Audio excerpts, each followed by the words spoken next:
त्यांना माझ्यावर आरोप करण्यास सांगितलेलं होतं अशी टीका अनिल देशमुख यांनी केलेली आहे। फडणवीसांनी परमबीर सिंहांना माझ्यावर आरोप करण्यास सांगितलं होतं असा आरोप देशमुखांनी केलाय।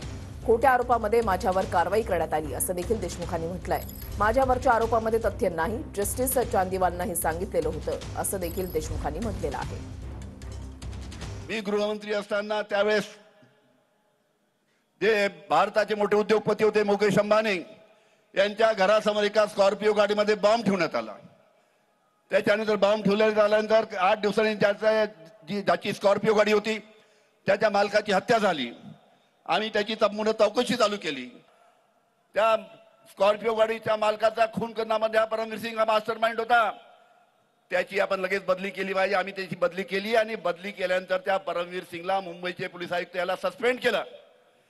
सस्पेंड केल्यानंतर या भारतीय जनता पार्टीचे नागपूरचे नेते देवेंद्र फडणवीस यानी जब परमवीर सिंह ला पकड़ला और सांगितलं परमवीर सिंह जी हम तुम्हारे साथ में हैं, तुमको हम अरेस्ट नहीं होने देंगे, तुम अनिल देशमुख के खिलाफ में आरोप करो।